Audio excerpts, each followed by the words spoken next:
Et bonjour à tous, on se retrouve pour une critique père et fils. Je suis le père. Je suis le fils. Et on se retrouve aujourd'hui pour le film Mystère à Venise, une nouvelle aventure de Hercule Poirot. Et le troisième film réalisé par Kenneth Branagh, adapté des romans d'Agatha Christie, des célèbres romans d'Agatha Christie. Et je fais le pitch de celui-ci dans... d'IMDb, parce que dès la deuxième mot, il y a une faute, parce qu'on dit dans la Venise. Bon. Donc c'est dans le Venise de l'après-guerre, Hercule Poirot, désormais à la retraite et vivant de son propre exil, assiste à contre-cœur à une séance de spiritisme. Bon, c'est pas trop mal. Ça démarre à peu près comme ça. Hein.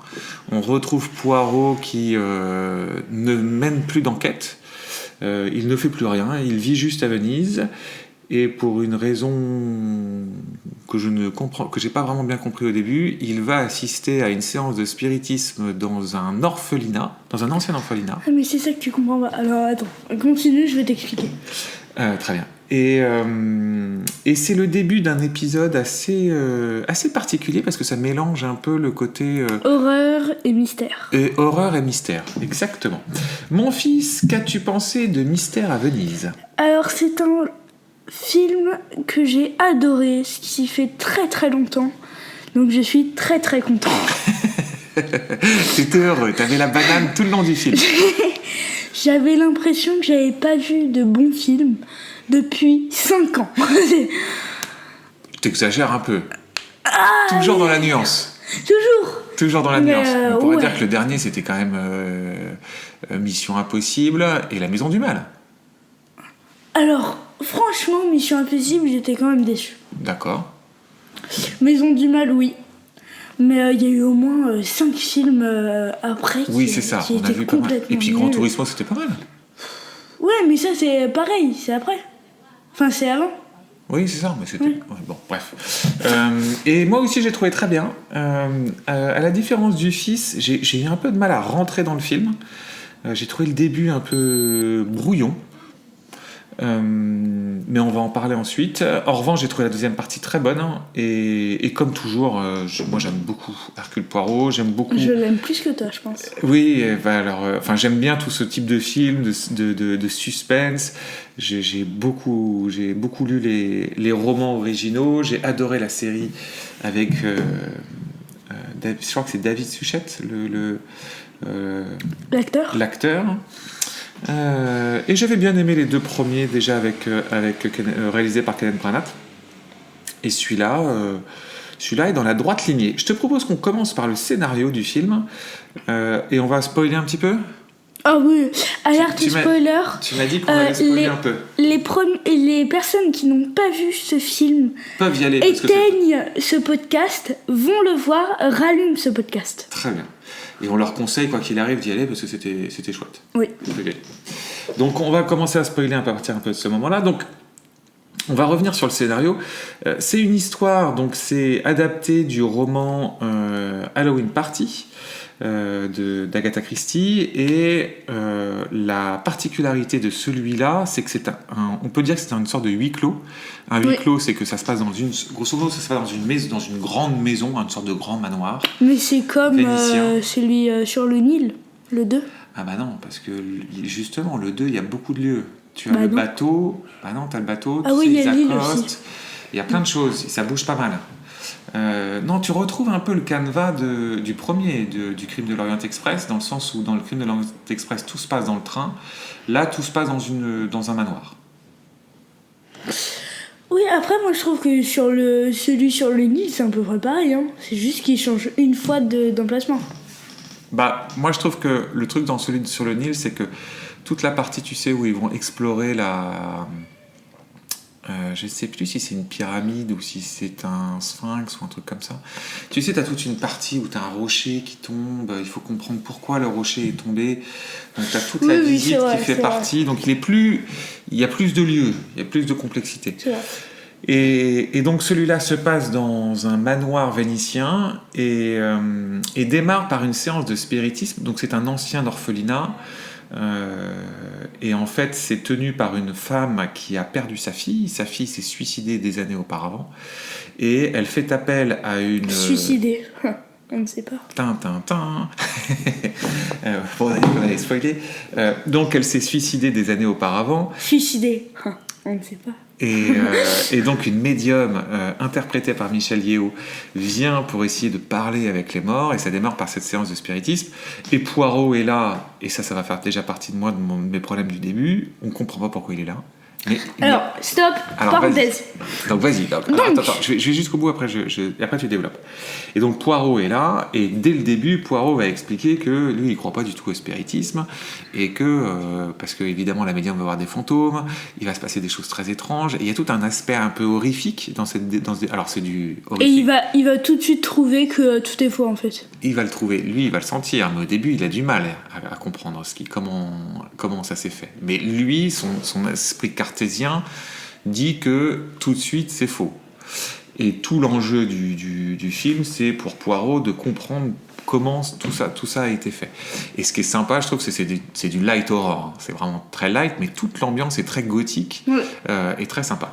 Et donc, le début, moi j'ai eu du mal parce que j'ai trouvé que la raison pour laquelle Poirot était là était assez peu compréhensible. Mais vas-y, toi explique. Alors, donc comme on le voit au tout début, les 3 premières scènes. Donc quand il est chez lui. Avec son œuf. Avec l'œuf. Tu sais, avec les 2 œufs, là, il part sur le marché. Oui, avec ces 2 œufs. Vas-y. T'as des détails.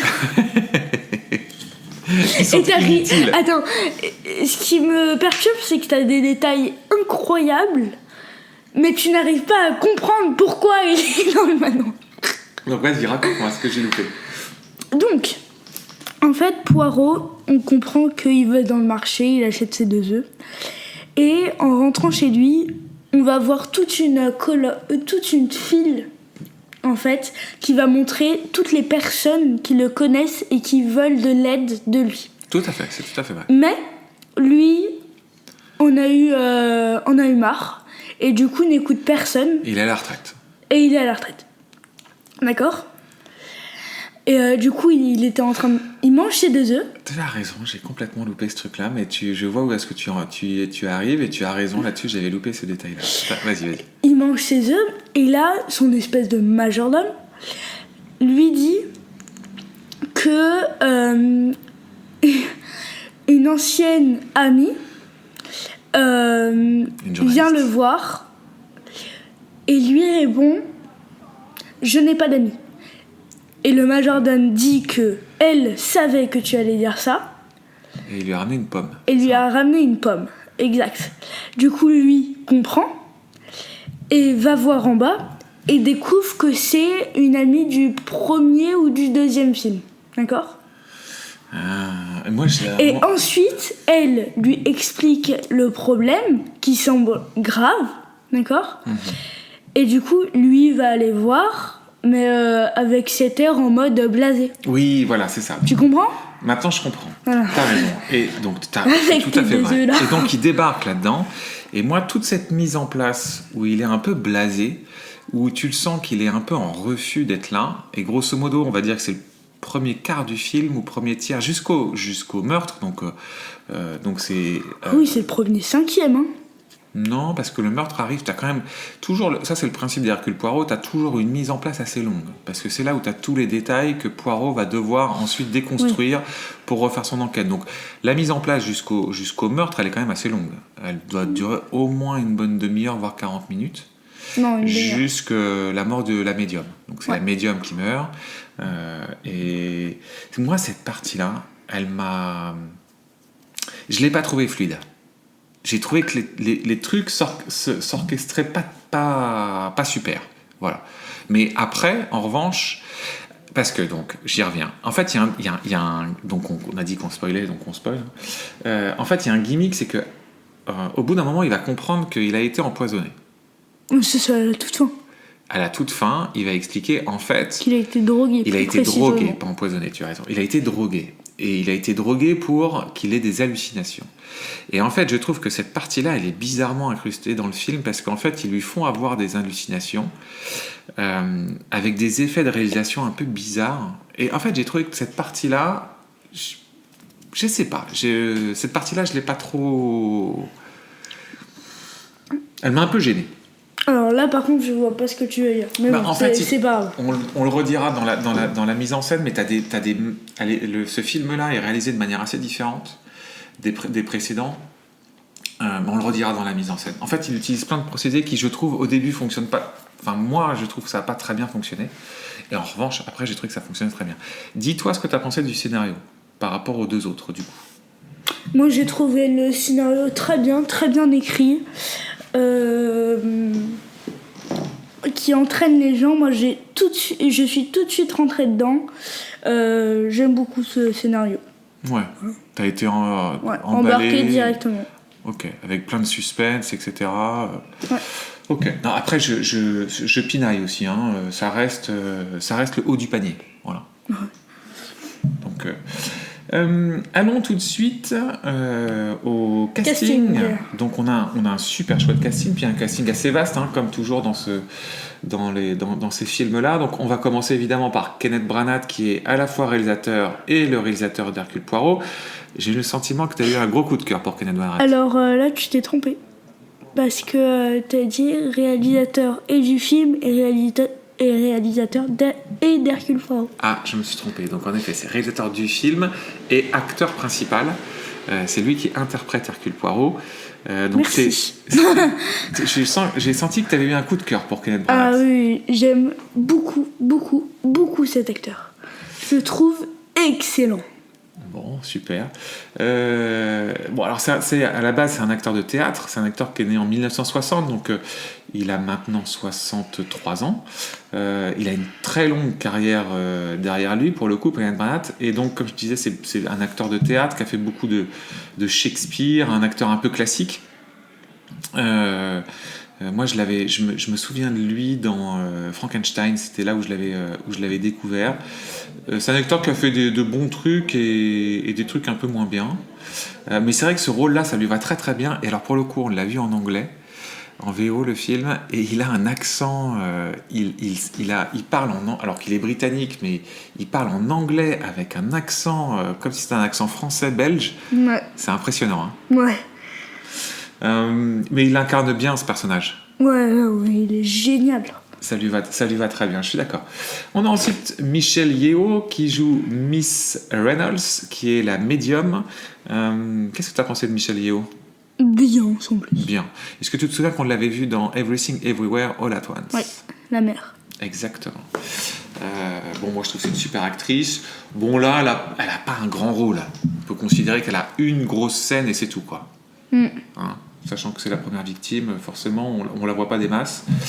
Mais bon, toujours bien. Ensuite, on a Jamie Dornan, qui joue le docteur Leslie Ferrier. Lui, il est bon. Lui, il est bien, ouais.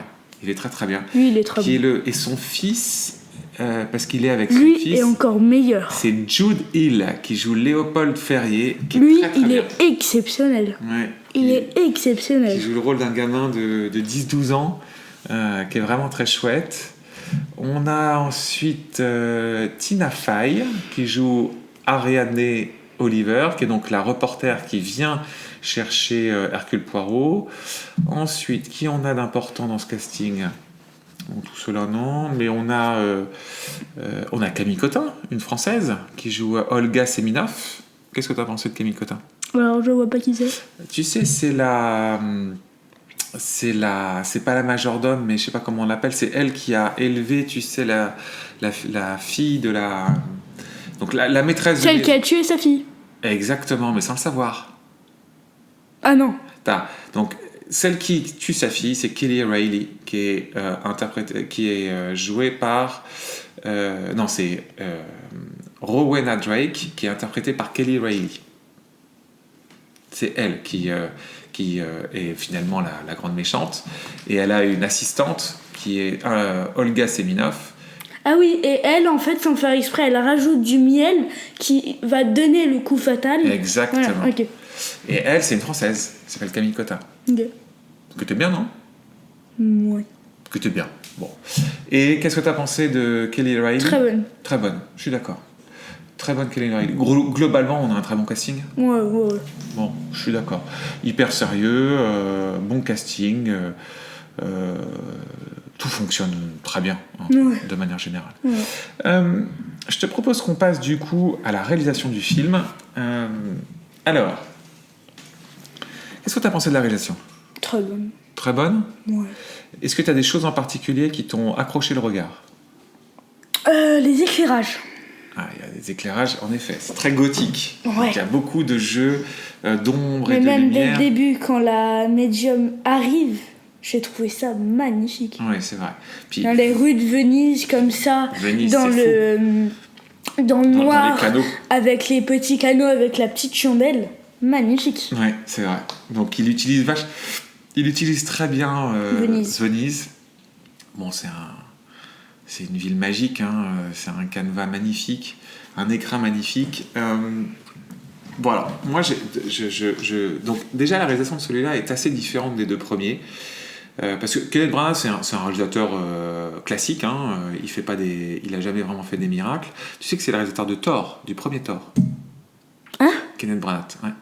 N'empêche, il est pas mal, le premier Thor. En fait, c'est un réalisateur, tu vois, à l'ancienne, quoi. C'est-à-dire, pour moi, c'est une réalisation qu'on aurait pu voir dans les années 70 ou 80, qui est sérieuse, qui est fonctionnelle, mais qui n'a jamais rien d'incroyable.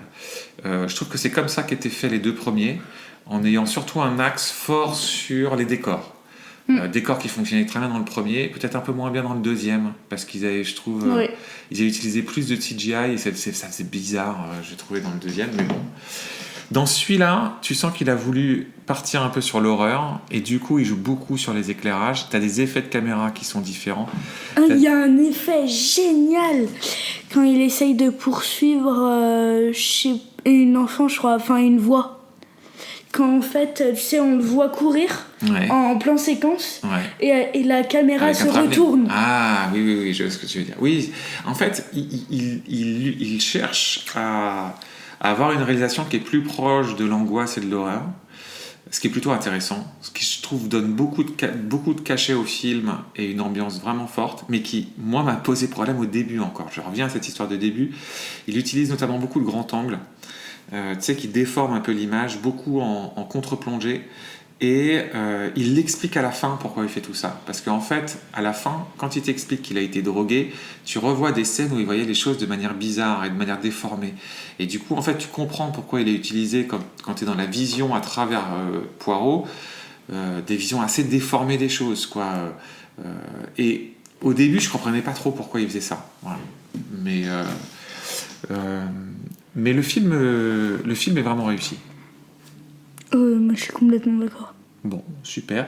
Qu'est-ce qu'on dit d'autre sur la réalisation? La maison est magnifique, le manoir. Je sais pas où il a trouvé ça, mais elle est géniale. Oh, à mon avis, ça va être du studio, l'intérieur. Ah ouais? Je pense que tous les extérieurs ont été faits à Venise, et je pense que l'intérieur, c'est du studio, à mon avis. Hein. J'ai pas l'info, mais... je t'avoue que on va chercher. À mon avis, c'est ça, c'est une manière assez classique de faire, hein, tu vois.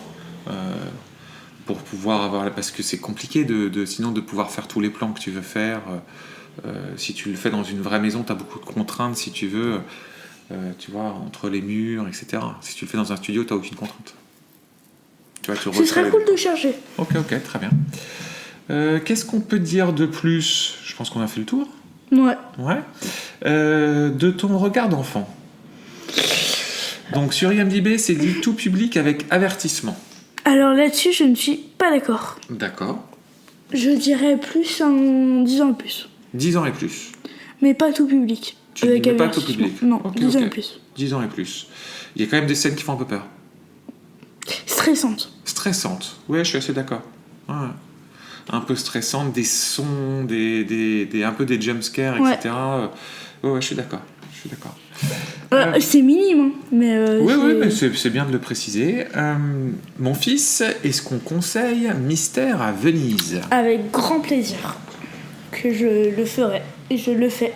Donc tu le conseilles? Absolument. Si tu devais lui donner une note? 8 sur 10. 8 sur 10. Un solide 8 sur 10. Oui. Bon, très bien. Moi aussi, je le conseille. C'était un bon épisode. C'est un bon film. C'est un très bon film. Un très bon moment. Personnellement, on fait peut-être le truc de premier, deuxième, troisième. Le classement des 3 qu'on a vus. Ok, alors vas-y. Moi, je mets celui-là en premier, le premier en deuxième, le troisième en deuxième, le deuxième en troisième. Alors, je vais mettre les titres pour que ce soit plus clair. Donc, tu mets Mystère à Venise en premier. Exact. Tu mets Le Crime de l'Orient Express en deuxième. Exact. Et c'est Mort sur le Nil en troisième. Exact. Et moi, j'ai le même classement que toi. Ouais. Mystère à Venise en premier, Le Crime de l'Orient Express en deuxième, des adaptations de celle-là, parce que tu sais, il y en a eu plein d'autres, hein, mais des adaptations de Kenneth Branagh, on les met dans cet ordre-là. Oui, on le conseille, c'est un super chouette film. On est d'accord ? Bon, comme d'habitude, alors je précise que... J'ai dit que je ne dirais plus au revoir. Je ne dis plus au revoir. Je précise juste qu'on a eu notre plus grande pause là, parce qu'on aura presque fait 15 jours sans podcast. Ça, c'est les hasards de la vie, de la rentrée, etc. Mais là, on va reprendre à fond. On va essayer d'en faire un par semaine, au moins, selon les sorties, les ciné, etc. Ça dépend des sorties, parce que là, il n'y a pas l'air d'avoir grand-chose non plus. A priori, il y a un truc toutes les semaines, mais pas forcément des grands trucs. Là, le prochain grand film qu'on attend, c'est Creator. Ouais, Creator. C'est celui-là qu'on attend. Il y en a un autre aussi que j'attends, mais On a dit qu'on irait voir Dogman de Besson. Ah oui, pourquoi pas. Mais il y en a un autre aussi, c'est la mer qui se transforme en machin. Oui, ça c'est le film français avec Romain Duris. Mais ça, je crois que c'est le 4 octobre, donc on a le temps. Et ça, c'est Instinct Animal, non ? C'est pas ça ? C'est pas Instinct Animal ? Je sais pas. Bon, c'est le film avec Romain Duris qui a l'air, pour le coup, un film de genre qui a l'air intéressant. Exactement. Puis bon, moi j'avais regardé un petit peu, je crois qu'il y a un truc à peu près chaque semaine qui va arriver, plus les films Netflix, etc. On va reprendre notre rythme, quoi. Hein, c'est la rentrée, c'est reparti. Bon, comme d'habitude, si vous aimez ce qu'on fait, si vous avez envie de nous aider et que vous vous posez la question, mais comment je peux aider le père et le fils ? Eh ben, c'est très simple. Et c'est que vous n'êtes pas fut pardon. Non, pas dire ça. Il faut donc s'abonner, il faut liker, il faut partager et voilà. À bientôt. À bientôt. Allez, au revoir.